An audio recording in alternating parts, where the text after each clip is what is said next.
Oke, halo teman-teman, kembali lagi bersama gua Obey, seorang guru swasta dan juga tentunya seorang konten kreator pemula yang memfokuskan dirinya di bagian storytelling. Ya, gua adalah seorang storyteller. Oke, hari ini gua mau cerita tentang dua insight yang berbeda dan gua rasa skill ini dan salah satu insight-nya adalah skill ini adalah skill yang harus anak usia 20-an kuasai dan punya. Penting banget untuk skill ini dipunyai oleh anak-anak di usia 20-an. Oke, kita masuk ke cerita yang pertama, yaitu teman-teman, seperti yang gue katakan sebelumnya ya, tentang habit. Kebetulan gue di sini sudah mencoba beberapa habit baru ya, dan yang diantaranya adalah journaling yang pernah gue share di video itu teman-teman. Dan hari ini juga sudah hari ke-19 malah gue udah journaling. Ya meskipun yang gue tulis adalah tentang apa yang gue rasakan, apa yang gue pikirkan sendiri ya. Tapi ya itu gue rasa udah cukup ya. Dan satu habit lagi yang sudah lama banget gue lakukan adalah habit membaca buku. Dan sebenarnya bukunya banyak banget teman-teman, gue nggak bisa spill di sini. Dan diantaranya ya gue baca buku mindset dan A Gentle Reminder. Ada beberapa buku lagi di dalam yang mungkin gue bakal spill di pertemuan ataupun di video selanjutnya. Oke teman-teman, apa yang mau gue kasih di video kali ini adalah bahwa dengan membaca dan menulis, kombinasi berdua ini teman-teman, membaca dan menulis adalah kemampuan yang harus anak muda terutama usia 20-an itu kuasai. Karena dengan hal tersebut ya teman-teman, lu bisa lebih cepat dalam memahami apa yang disampaikan oleh orang. Ya jujur ya, lu lebih cepat tangkapnya ya, lebih cepat dalam mendapatkan poin-poin inti ataupun menyaring poin-poin mana yang memang itu adalah sebagai inti dari apa yang dibicarakan tersebut. Jadi ceritanya gini ya, pada hari itu gue melihat sebuah video dari channelnya Abigail Limuria. Ya lu tahu kan Abigail Limuria siapa? Gua rasa itu adalah seorang yang gua rasa ya, cara berpikirnya, cara dia berbicara itu sangat-sangat bagus. Ya bersama Kania Cita, mereka mm, launching buku baru mereka, yaitu judulnya Makanya Mikir. Ya, jadi di acara tersebut, di acara launchingnya tersebut, mereka membuat sebuah acara ya dengan mengundang beberapa narasumber.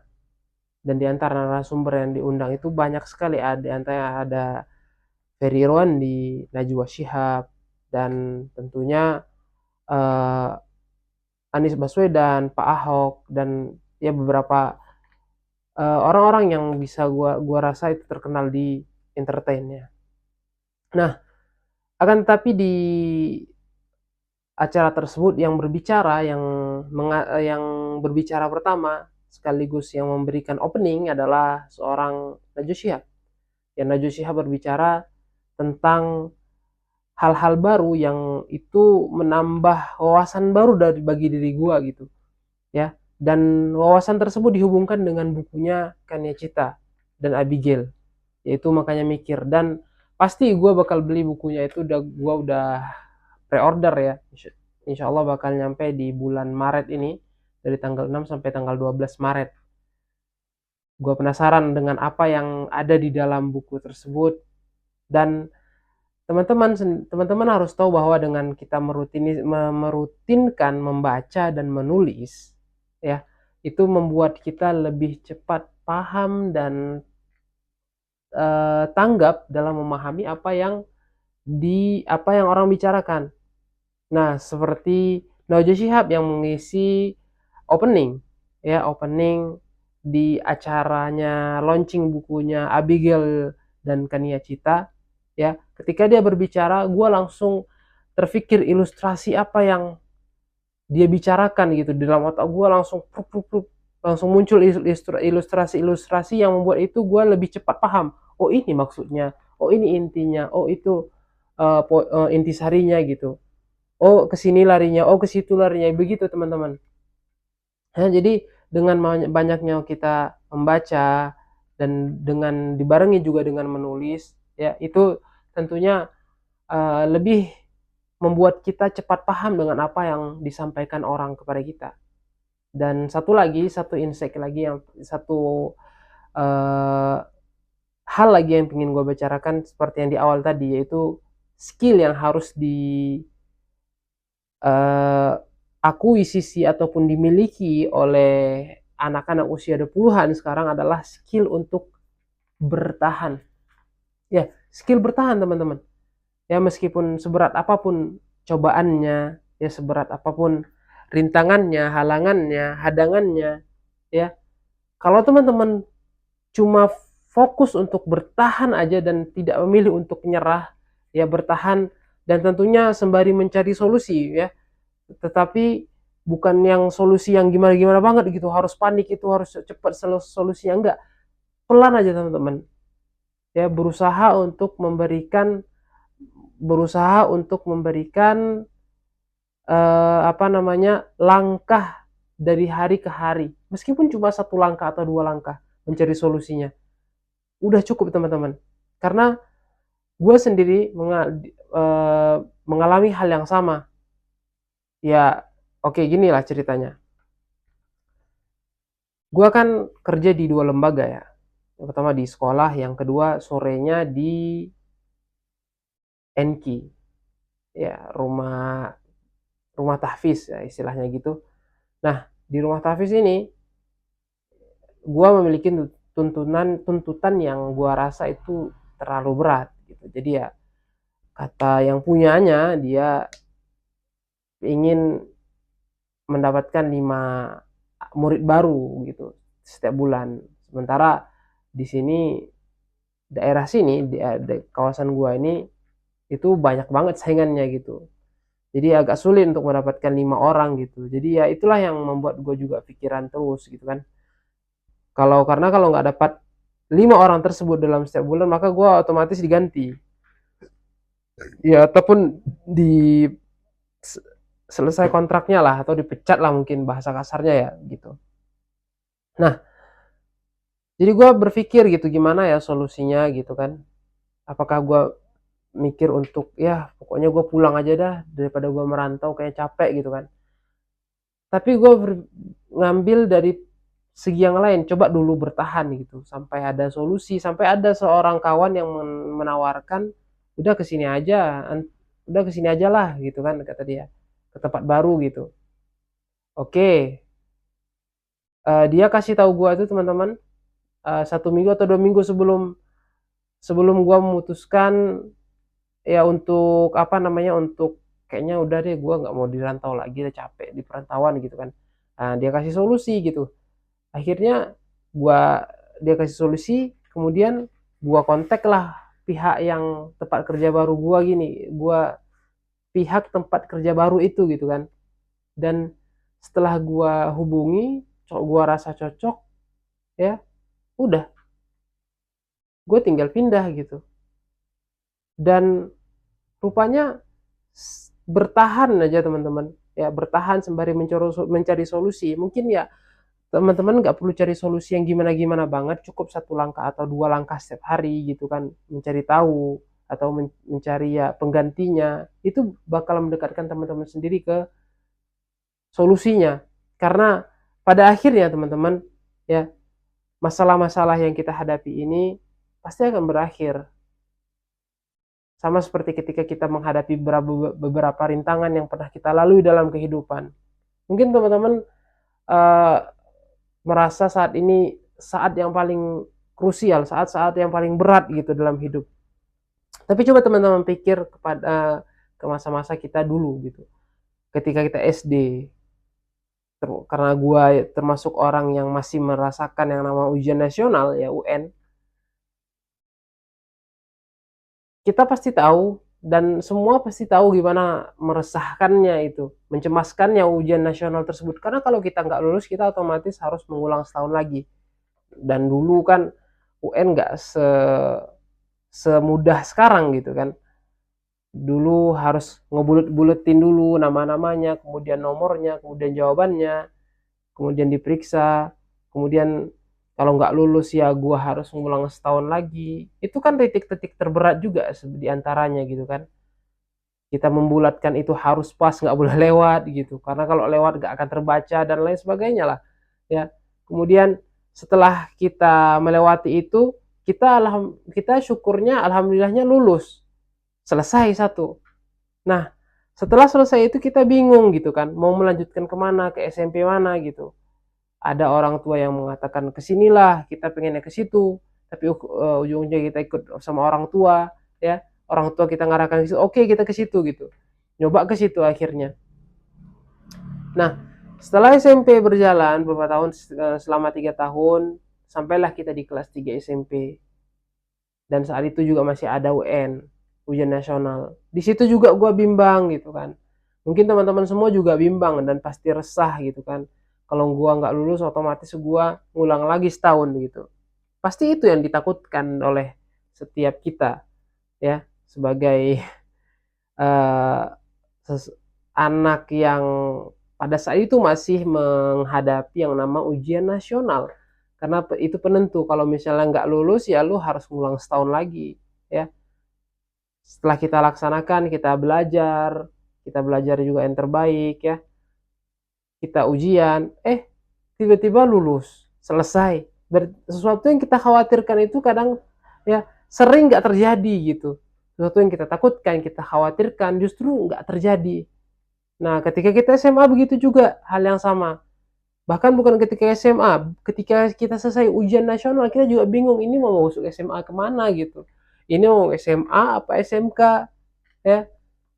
Kita bingung, kita survei SMA ini, SMA itu, SMA ini, SMA itu, tapi ujung-ujungnya apa? Kita pilih SMK yang dekat sama kita. Nah, kita kuliah di situ. Kita sekolah di situ di SMA itu selama 3 tahun kurang lebih sampai kita menghadapi yang nama ujian nasional.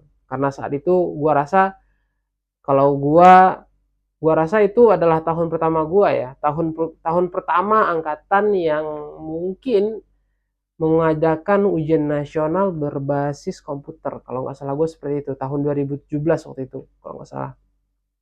Nah, ujian nasional berbasis komputer. Nah, satu hal juga yang sama adalah uh, ujian nasional ini, kalau nggak lulus kita akan mengulang lagi. Sama seperti yang sebelum-sebelumnya, itu membuat kita resah, membuat kita khawatir. Tapi akhirnya apa? Kita lolos. Ya, kemudian kita kuliah juga, setelah kuliah juga, bahkan saat ini ya, saat ini teman-teman mungkin teman-teman merasa down, merasa banyak masalah, merasa banyak kalau ke depannya itu kok berat banget gitu kan. Tapi coba kita lihat, kita throwback ke belakang, kita ngelihat ke belakang sesaat, bahwa banyak banget loh rintangan-rintangan ataupun cobaan-cobaan yang sudah kita lewati, kita berhasil kita lewati gitu kan, dari semenjak kita sekolah, kemudian kita kuliah, kemudian setelah kita kuliah kita bekerja sampai saat ini di umur gue yang 25, 26 ya. Seharusnya gue ngeliat ke belakang bahwa oh ya sebenarnya bisa gue lewatin yang gunung-gunung besar saat itu, yang masalah-masalah besar juga pada saat itu gue rasa besar di umur gue yang mungkin belum sampai sekarang. Gue rasa gue nggak bisa ngelewatinnya, rupanya gue bisa juga kok ngelewatin gitu ya. Jadi kalau saat ini mungkin teman-teman merasa kalau kayak kok ini besar banget sih, kok ini susah banget sih ya, kok kayaknya ini udah jalan buntu sih, merasa terlambat dan lain sebagainya. Teman-teman harus sadar bahwa cobaan-cobaan itu ya akan selesai dengan sendirinya, dengan syarat ya teman-teman harus bertahan, survive itu aja teman-teman ya. Bertahan dan sembari mencari solusinya. Nggak perlu yang muluk-muluk harus setiap hari disurvei, nggak.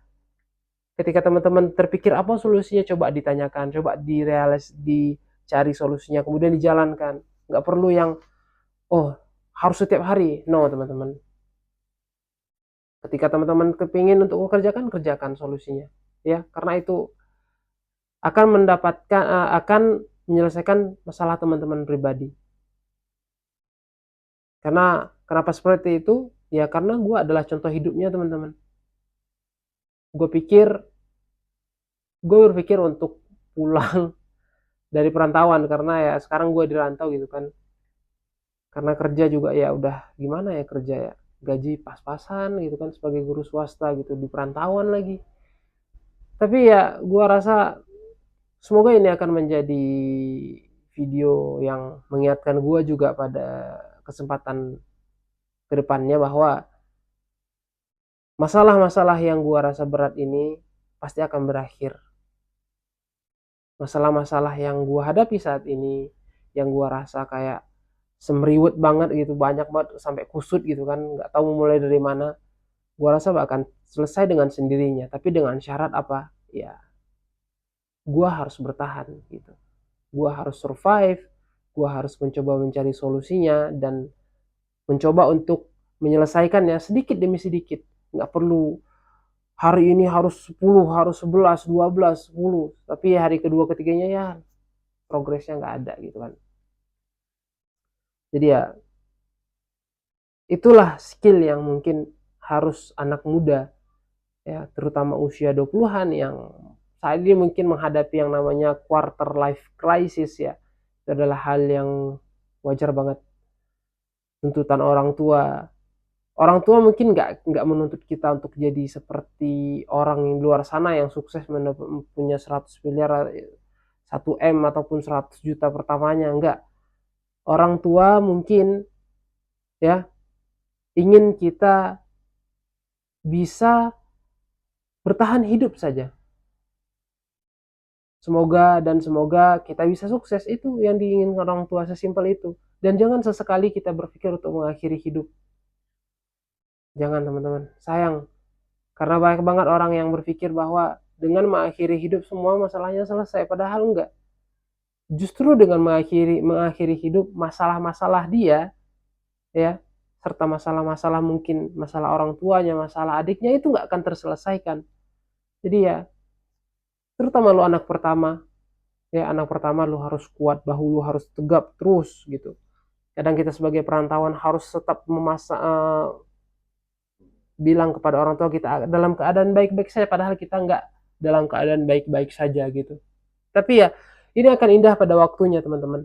Selagi teman-teman mau berusaha, selagi teman-teman mau mencoba, ya seperti gua saat ini sebagai seorang apa ya katakan konten kreator ya, I mean meskipun gua cerita ngelantur ke sana ke sini strukturnya nggak jelas, tapi ya setidaknya gua sudah memberanikan diri untuk speak up tentang apa yang gua rasain, tentang apa yang gua alamin beserta solusi-solusinya. Sorry teman-teman kalau misalnya lu tuh nggak paham dengan apa yang gua bicarain, tapi kalau lu emang nggak paham lu boleh kasih masukan bagaimana yang bagusnya, ataupun lu bisa uh, klik undislike lah kalau nggak lu nggak suka kan, lo bahkan lu bisa blokir channel gua gitu kan, biar channel muka gua nih nggak muncul lagi di channel lo, di hadapan ataupun di beranda lo. Ya mungkin segitu dulu video kali ini, semoga bermanfaat. Satu hal lagi teman-teman, gua mau ulangi lagi bahwa skill bertahan adalah skill bertahan adalah skill yang harus dimiliki oleh anak usia 20-an saat ini. Apapun itu masalahnya, cobaannya, ya, lo cukup untuk bertahan. Dah, cukup di situ. Dan jangan berpikir untuk nyerah, sembari bertahan, lo cari solusinya, lo jalankan solusinya langkah demi langkah, step by step. Karena itu akan selesai pada akhirnya. Karena ujung-ujungnya masalah tersebut akan terselesaikan dengan sendirinya. Selagi kita berani melangkah, berani mencoba untuk mengambil solusi-solusi yang sudah kita ciptakan sendiri. So, oke teman-teman, segitu saja video kali ini. Gua Obay, stay kreatif.